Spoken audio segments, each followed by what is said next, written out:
Duckworth, the difficult child. Duckworth was building a castle out of toothpicks when he heard a hissing sound. He looked up and saw a gigantic snake slithering out of his closet.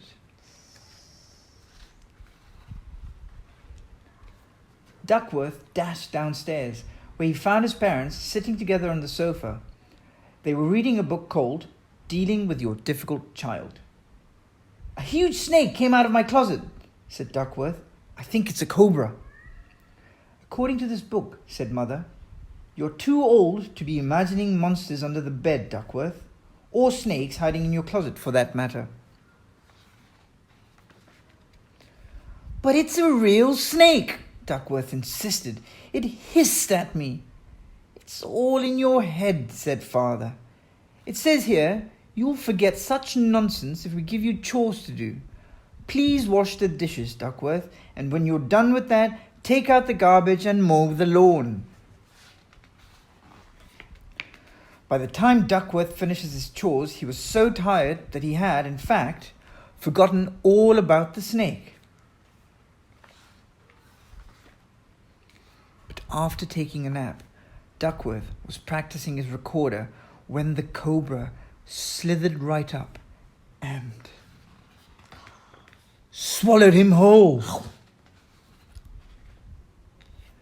The snake slid downstairs and into the game room where Duckworth's parents were playing checkers. "Where did you find that snake costume?" asked Father. "It's not a costume," said Duckworth, "from inside the cobra. The snake from my closet swallowed me." "It's crazy ideas like these that make you such a difficult child," said Mother. "The book says your fantasies will go away if we ignore them." So while Father prepared dinner, Mother continued playing checkers. Somehow, the snake managed to win. Father called everyone to the table.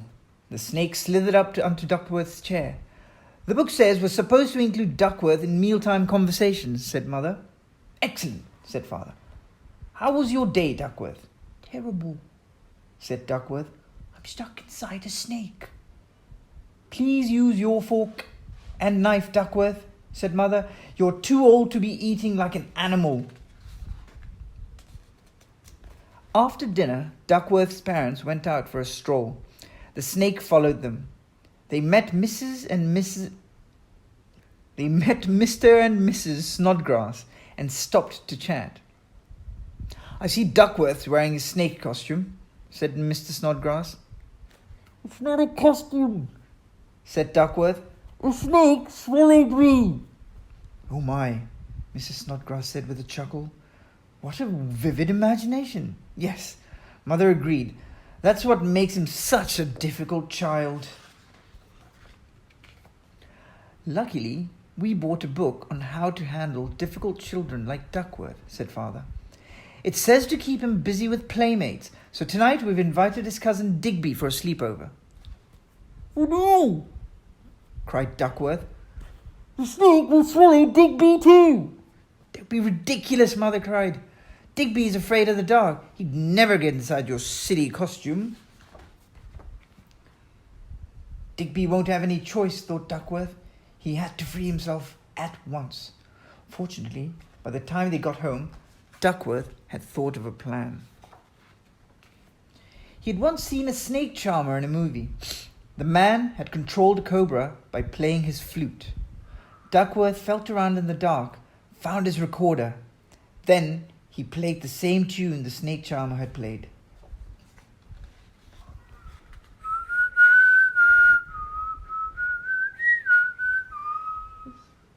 Sure enough, the snake opened its mouth wide, and Duckworth crawled out. "It's about time you took off that silly costume," said Father. "Now, please put it back in your closet until Halloween." Duckworth let the snake out the back door. As he watched it slither away into the bushes, he wondered where he could find a book for dealing with difficult parents.